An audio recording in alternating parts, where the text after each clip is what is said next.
Okay, just going to go over some of the movement mechanics to make us a little bit more resilient and protect our knees, our back, our ankles, our Achilles. So one thing I want to do is I want to get my adductors to function to take the stress off of my patellar tendon. So I have patellar tendon issues. Usually there's too much force going through my quadricep to the patellar tendon. What I want to do is get these muscles to work, the external rotators of the tibia and the internal rotators of the tibia. The best way to do that is to contract your toes so that you're kind of curling, you have pressure on the bottom of your toes. Some people push on the side of their toes, that's going to create problems. You want to be on the bottom of your toes.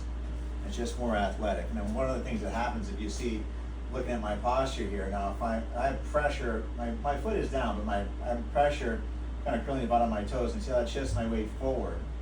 So if I just relax my toes, so my weight shifts back, that means all that weight is going into my joints. So if I'm here, all the force is going across my adductors, which insert on my abdominal wall. So I want this force to be in front of my body, so as I move athletically, I can move forward. Now if I go to the ball of my feet, or to move forward, I have to go from the ball, forward, and then move. So if I'm going to be athletic, or just move efficiently, you can see if I'm relax my toes and I'm on the ball of my feet, look at what happens to my body, the stress, right? It's not like plunking. If I just contract my toes a little bit, then I have the ability to move with agility because I don't have to move forward before I move in other ways. I take that clunkiness and I take the stress out of my spine, my joints, my knees, my ankle. Now, if I'm going to pivot on the bottom of my toes, my curled toes, my ankle is going to stay fairly straight. I'm not going to have torsion in my knee. So pivoting on with my toes contracted is going to look like this. So now my ankle is right with my butt, right? No stress. Now if I were to relax my toes and I try to pivot on the ball of my feet, see how my knee is going to twist. See how my ankle is not in a good position. So this is a great way to hurt my Achilles or my knees, my meniscus. I don't want to do that. I want to keep my body straight, and I want to keep from torquing my joints or my back. So if I use these adductor muscles when I do a squat, I can do a squat like an Olympic weightlifter where my back stays straight and I don't stress my back. So I can do a squat using my adductor muscles where my toes are contracted and my knees go out as if I had weight over my head. Now you notice if I'm down here, my knees are ahead, but my ankles are not flexed that much. So I'm not, now athletically, this is where you want to be athletic from. So you want to be able to just get out of everything easily. Now notice my ankle doesn't ever bend much more than that. I don't want to be back here. That makes my Achilles tendon vulnerable, but also I'm kind of stuck. I don't have any force to get out of that position, whereas if I'm here, pressure my toes, I can just move with ease. So I want to have that working. So the beginning trick for this is to have my feet straight and do like a mini squat. Knees go out, grabbing with my toes, knees come back in, just to neutral. So out and back in. Now if you notice my back doesn't move. Out, back in. Out, back in. And as I go down more, and it may take you like 4 to 8 days to get that ability to move those. It's going to feel weird at first to get the ability to rotate your tibia normally. As I go down more, my back, you notice, stays straight, but my heels come off the ground. Now, even though I'm really in forward, because the force is going around my adductors, I'm bypassing my patella and patellar tendon with excessive stress, so I can just get out of that with a lot of ease. Notice that my ankles didn't overbend. So when I'm pivoting, I always say, it looks cool to use your toes. It just looks more powerful. You don't really know why that actually looks better. Even Elvis, I say move your toes like Elvis, but athletes keep their shoulders with their pelvis. Looks a little bit more like a boxer, right? Everything in sports is going to be shoulders with the pelvis, right? Amateur athlete may throw a football here, or a pro athlete is just, there's so much more force going forward when you're connected. So I don't want to have a loss of energy between my toes in my hand or whatever part of my body I'm going to move, right? So I want to be able to just get out of anything. So the reason that I can move like that is because I'm kind of keeping the force in front of my joints, right? If I was to do a squat where I had my feet planted and I had my feet turned out, wasn't using my toes, I have to bend really, really far forward to balance my body out. I'm putting a lot of extra stress on my hips and my back to do that kind of a squat. So it's not really what I want, it's not athletic. And if I'm being athletic with that much dorsiflexion, with that much hip flexion, I'm going to be very vulnerable and I'm not going to be as effective. So I'm going to be athletic.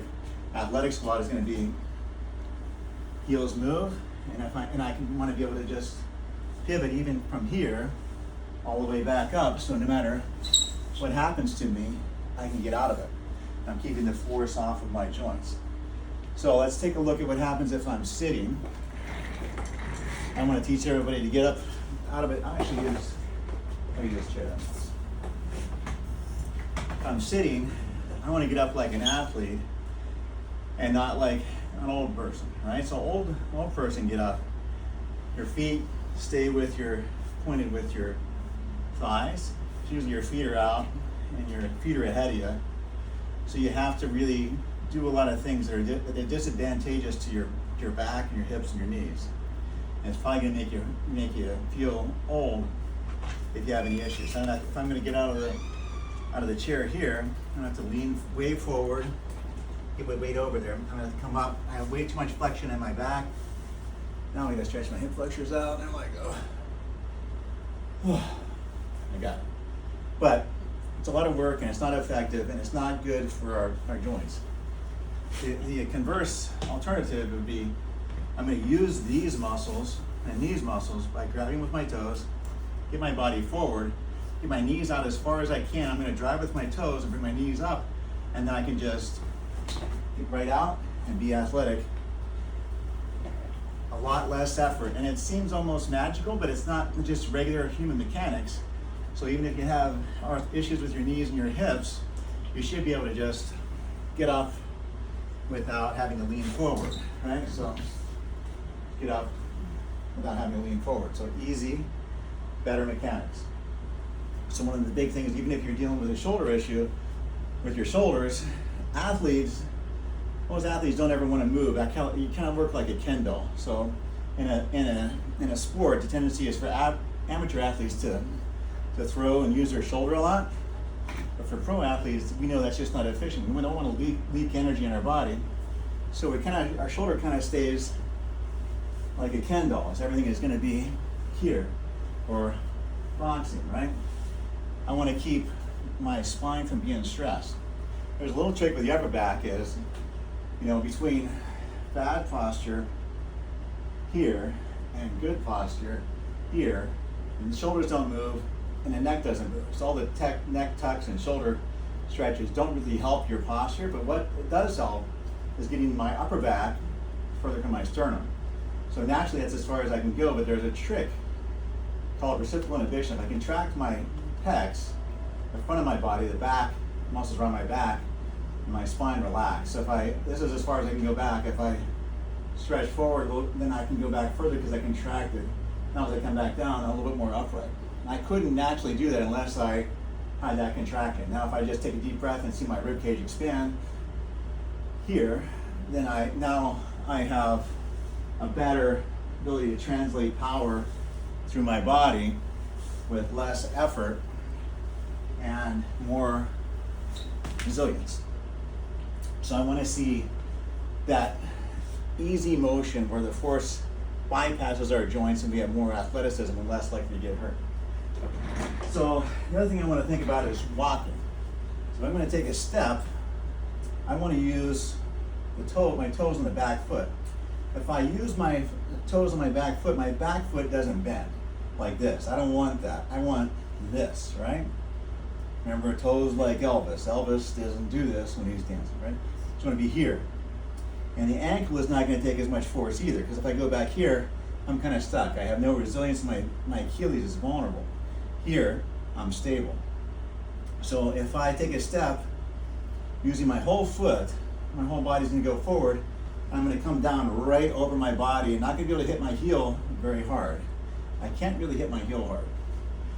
My whole foot goes down, but not much force on my heel. If I were to break or extend at my metatarsal phalangeal joint at my toes, then I can punch my heel into my spine, right? That force from the ground is coming now into me because I've stepped ahead of myself. Very unathletic. I don't want to step into myself. It's not athletic. It's also not good for regular everyday people to just pole vault over their legs and pole vault over their legs and pole vault. All that shock is going into the body versus they call like the go-to walk, where your greatest of all time athlete walk, where you're going to use your toes and it's going to be more natural. So what I want to see with this better form of walking, you can hit midfoot, but I want to get your upper body relaxed. So I want to be so relaxed that if you turn, arms go out, right? Because as an athlete or as in life, if you move well, it's easy. So you want to get used to just like, what was up? What was it? Everything just kind of stays together, right? And if I'm gonna, even walking downstairs, I want to go downstairs with my toes first and my heel never touches. Toes first, heel never touches. I want to go downstairs on my heel and jam my body. I want to go down here. That doesn't stress my knee as much. But if I go down heel ahead, I'm going to put a lot of stress into my knee and my joints, my back. So I want to be here downstairs, and upstairs, same thing. Well, a lot of people go upstairs, reaching up. I'm going to stress my back and my hip. There's no power up here. Better to be just push.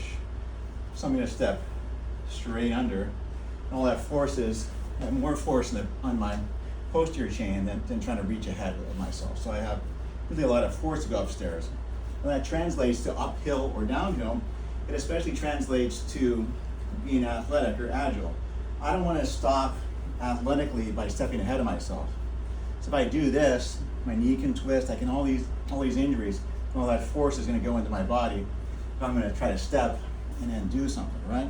So what I want to do is this, just like I'm going up or downstairs, is step toe first and get out of it. See, now as I came over my body athletically, my body is straight over my foot. So here I can come down and get right out of it. Whereas if I were to step ahead, it's like clunky. I don't have coordination. I have kind of a lot of injuries that are vulnerable because I have so much force going through my joints. If I go down here, it's like it's just hard to get out of it. So you want to get used to just stepping underneath yourself and don't try to step ahead of yourself. Definitely don't want to try to stop here. You want to stop here, and then you have agility.